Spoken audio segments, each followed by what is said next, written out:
In this video, I'm going to be sharing with you the must-have toolkit for entrepreneurs who want to build quality, custom technological services for clients. These are some recurring tools that you might have been using but didn't realize that these were your go-to platforms to use for building these services.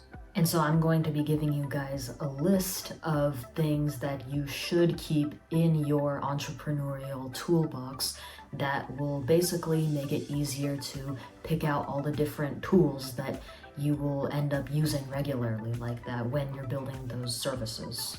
So let's get started. Now, the main reason why building AI services for clients is a popular new thing among entrepreneurs is because you don't need to know how to code. A lot of entrepreneurs, they don't know a single line of code. They've never written a single line of code in their lives, and they are building very useful creations for clients and are getting paid thousands of dollars in the process. So how do they do this? Well, they use low-code and no-code platforms, which is the first major thing that you need to keep in your toolbox as an entrepreneur.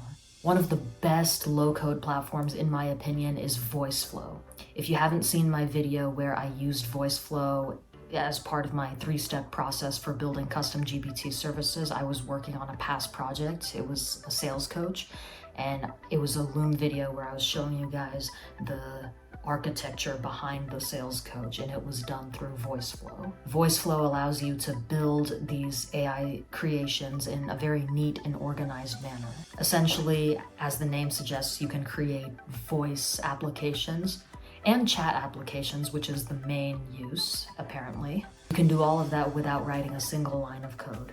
Now, there is another alternate to VoiceFlow, which is BotPress. And if you haven't seen my YouTube short where I compare VoiceFlow and BotPress, I suggest you go check that out so you can decide which one is better for your needs. But in that short, I basically talked about how BotPress might be a little more beginner-friendly, but for more complex projects, you'd want to use VoiceFlow. Regardless, BotPress could be a great choice for more complex projects because it is open source, which does allow for a little more flexibility if you are a developer like that. Just like VoiceFlow, it has a very user-friendly interface, so whichever one you choose, VoiceFlow or BotPress, it shouldn't make that much of a difference if you're trying to achieve the same thing, such as a simple chatbot.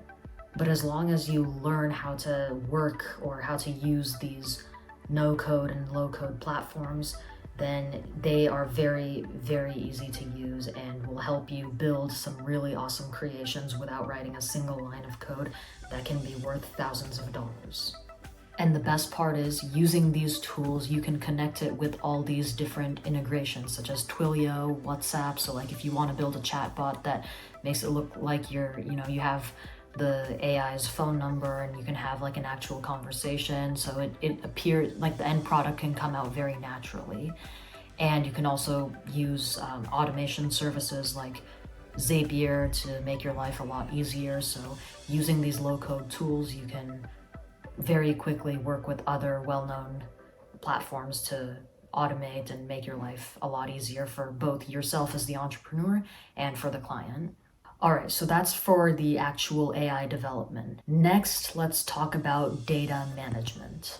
That is collecting, storing, and analyzing data based on the context that the client wants. A great tool for data management is Airtable. Airtable is a cloud-based platform that basically lets you create and manage databases. It's a CRM that essentially lets you do things such as create tables, forms, so like surveys and charts, and basically anything that has to do with organizing data.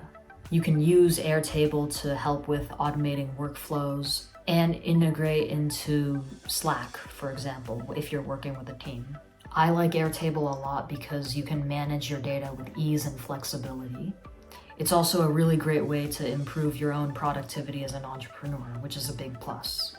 Okay, so that's the non-coding route, or the not so much coding route, because at most you'll have to use one line of code, which is given to you in services like BotPress and VoiceFlow. But if you want full customization and flexibility when you're developing the AI, then you kind of have to go the coding route. So although it is an entirely new skill set to build and will take time and effort, if you want to be the best entrepreneur you can be, then it's not a bad idea to learn how to code.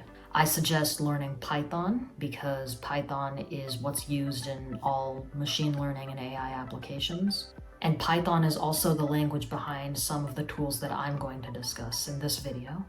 The first being LangChain. LangChain is a framework that essentially allows you to build web applications for AI. So you basically have to integrate the ChatGPT API or whatever GPT model you're using, I guess. So OpenAI API to be more generalized.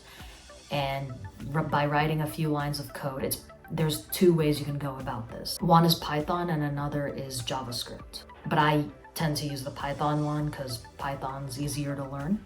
By writing a few lines of Python, you basically utilize the OpenAI API, and using the help of another tool called Streamlit, you get a nice interface that allows you to see the OpenAI model running in action.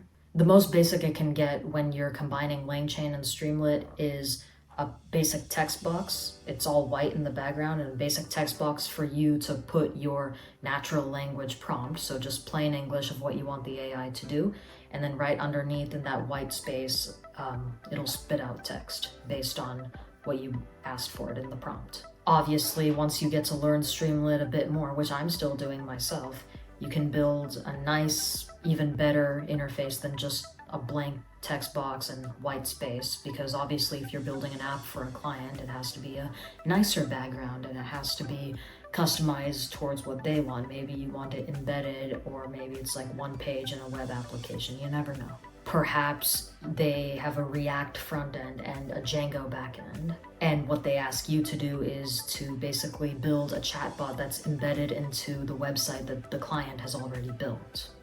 LangChain is a great way to do that. So that's it.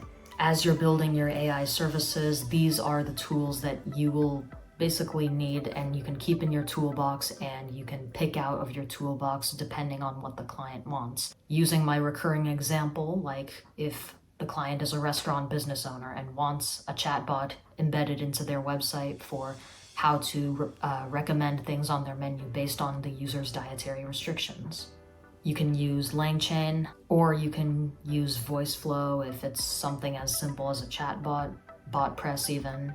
Or maybe for your own team, not necessarily for a client, you want to build a sales coach the way I was doing in that Loom video. You don't really need to write code for that. You can just use VoiceFlow and BotPress, and then you can integrate with WhatsApp so that since they'll be using WhatsApp often to communicate with team members, the AI will be just one of the many people they're messaging on WhatsApp. A toolbox is great like this because it can help you very easily think through what you need to solve the problem. So yeah, I'm sorry this video took a while to make and upload. I have just been insanely busy with college coursework, but I promise to keep making useful videos like this at my own pace.